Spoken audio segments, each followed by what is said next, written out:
ஒரு 8 வருஷத்துலேருந்து ஒரு 10 வருஷம் ஒவ்வொருத்தரும் ஒவ்வொரு வருஷத்துலேருந்து சேர்ந்தாங்க. ஒரு 8 வருஷமாக நாங்கள் வந்து நாம் தமிழர் கட்சியில் பயணிச்சுட்ருக்கோம். நாம் தமிழர் கட்சி திருநெல்வேலியில் 0வா இருந்ததுலேருந்து உருவாக்கியவர்களில் நாங்களும் ஒரு ஆள். இன்றைக்கி நாம் தமிழர் கட்சி மேலே ஒரு பேஸ்மெண்ட்டுக்கு மேலே இருக்குது அப்படின்னா அந்த பேஸ்மெண்ட்டை உருவாக்குனது நாங்கள் தான் திருநெல்வேலி மாவட்டத்தில்.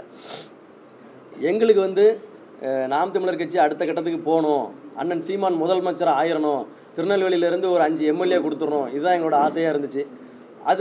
அதுக்கான ஓட்டத்தில் நாங்கள் எவ்வளவோ எங்கள் சக்திக்கு மீறி நாங்கள் வேலை செஞ்சுட்டு இருந்தோம். ஆனால் சீமான் அண்ணன் வந்து அந்த கொள்கையில் இருந்தும் அவருடைய நிர்வாக திறமையோட வீக்னஸுக்கும் எங்களுக்கு வந்து அதில் இருக்க முடியல. நாங்கள் ஒரு 3 வருஷமாகவே அவரை தொடர்பு கொண்டு இங்கே உள்ள சில பிரச்சனைகளை சொல்லணும்னு முயற்சி பண்ணோம், நிர்வாக பிரச்சனைகள். அது போக நீங்கள் பேசுகிறதுலே நிறைய முரண் இருக்குண்ணே, ஒரு மேடல் ஒன்று பேசி இன்னொரு மேடல் வேறு ஒன்று பேசிடுதியா, அதை நாங்கள் இங்கே முட்டு கொடுக்க முடியல, மக்கள்கிட்ட போய் பார்த்து சந்திக்க முடியல. நம்ம வந்து ஒரு 8% ஓட்டு எடுக்கிறதுக்கே நம்ம வந்து 15 வருஷம் காத்து கிடக்க வேண்டியிருக்கு.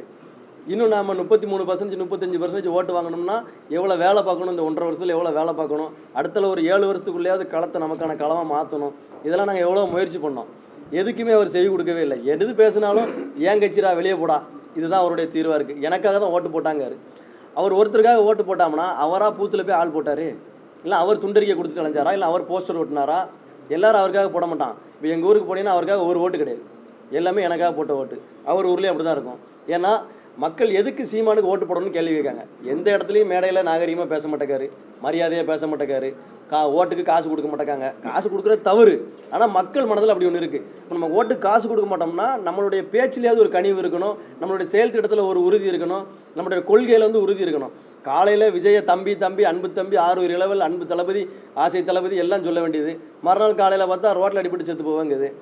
தமிழர் நலன் தலைவர் பிரபாகரன் சொல்லிக்கிட்டு இருந்தவர் இன்னைக்கு வந்து ரஜினி வீட்டில் போய் கையை கட்டி நிற்கார், சங்கி கையை கட்டி நிற்கார். அப்போ அவர் என்ன சொல்லுவார், சங்கி அப்படிங்கிறது கெட்ட வார்த்தை கிடையாதுங்க, நாளைக்கு எங்களையும் சங்கின்னு சொல்ல வைக்கலாம். ஒரு மறுநாளே என்ன சொல்லுவார், மேடல் என்னையை பற்றி ஏன்டா சங்கிங்க. அப்போ சரி, இவர் வந்து அவர் என்ன குழப்பத்தில் இருக்காரா, இல்லைன்னா என்ன ஆச்சு அவருக்கு என்னங்கிறது எங்களுக்கு பிடிபடலை. நாங்களும் முயற்சி பண்ணவரை பார்த்து சந்திக்கணும், எப்படியாவது இங்குள்ள விளக்கங்களை சொல்லணும், இவ்வளோ பிரச்சனைகள் இருக்குன்னு பேச நினச்சோம், ஒன்றும் முடியலை. அப்போ இதுக்கு மேலே நம்ம இங்கே இருக்கிறதுக்கு சரியில்லை. வாக்கு குறைஞ்சு திருநெல்வேலியில் வாக்கு குறைஞ்சது, மொத்தத்திலே தமிழ்நாட்டிலே வாக்குகள் குறையுது, ஒவ்வொரு இடத்துல முக்கியமான இடங்களில் வாக்குகள் குறையுதுன்னா அதுக்கான கான்சன்ட்ரேஷன் அவர்கிட்ட இல்லை, அதை எப்படி சரி பண்ணணுங்கிற திட்டம் இல்லை. தமிழ் தேசியத்திலேருந்து மெதுவாக விலகி இப்போ போய் ரவீந்திரன் துரைசாமிங்கிற ஒரு ஆர்எஸ்எஸ்காரர் அவரை கூட்டிகிட்டு போய் ரஜினியை பார்க்க போயிருக்காரு. சங்கினா செருப்பை கலத்தி காட்டின சீமாண்டைக்கு சங்கிங்கிறது சக தோழன்கிறாரு, டெல்லி கணேசுக்கு வீர வணக்கம் செலுத்துறாரு. அவருடைய இப்போ இன்னொரு முக்கியமான விஷயம் இருக்குது, நீங்கள் இன்றைக்கி யார் பாண்டியர் அப்படிங்கிற பேச வேண்டிய விஷயமே இல்லை. இப்போ அதெல்லாம் காலம் கடந்து என்ன, அது 2000 வருஷம் ஆகிப்போச்சு. இனிமேல் நம்ம எல்லோரும் தமிழர், நம்ம ஒற்றுமையாக இருக்கணும், இதோட நிப்பாட்டிக்கிடணும். அவர் அதை தாண்டி யார் தமிழர்னு போய் ஒரு 2 சாதிகளுக்குள்ளே சண்டை இழுத்து விட்டுக்கிட்டு அதெல்லாம் தேவையில்லாத வேலையில் பார்க்கார்.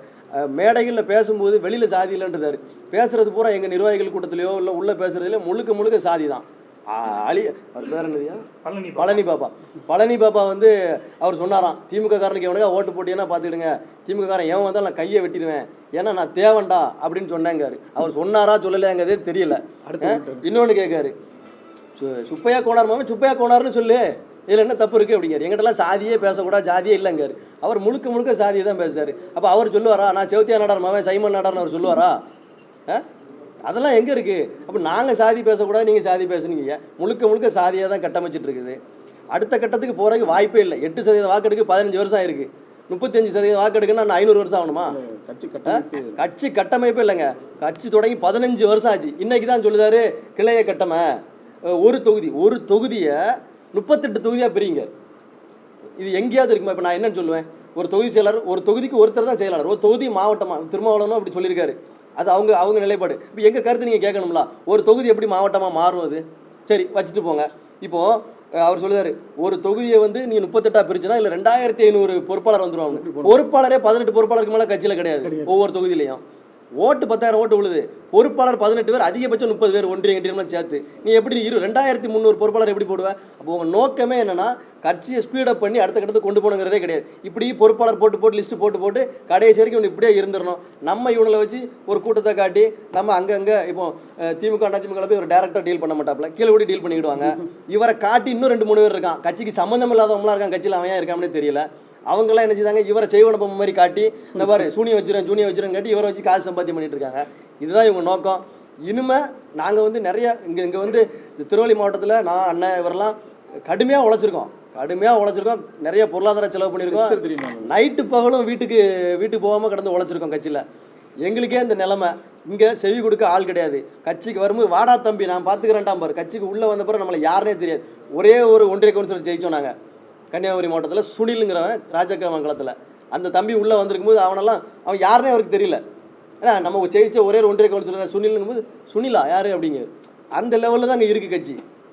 அதனால் எங்களை போன்ற இளைஞர்கள் இனிமேல் புதுசாக கட்சிக்குள்ளே வர யாரும் இனிமேல் கேளுங்க, எங்களை போன்ற இளைஞர்கள் சீமானுடைய ஆவேச பேச்சுகளை நம்பி தயவு செஞ்சு நீங்கள் தமிழ் தேசியம்னா தமிழ் தேசிய உணர்வில் இருங்க, தப்பே கிடையாது. தலைவரை மனசில் ஏற்றுக்கிட்டு நம்ம ஒரு அமைப்பாக கூட இயக்கமாக கூட செயல்பட்டுட்டு போகலாம். ஆனால் இவங்க வயிறு வழக்குக்கு இவங்க காரில் போகிறதுக்கும் நம்ம சரியான ஒரு என்ன சொல்ல ஒரு தூண்டில் மாட்டின புழுவாக மாற்றிடக்கூடாது. அதனால தான் நாங்கள் இதை இவ்வளோ வேகமாக பேச வேண்டியிருக்கு.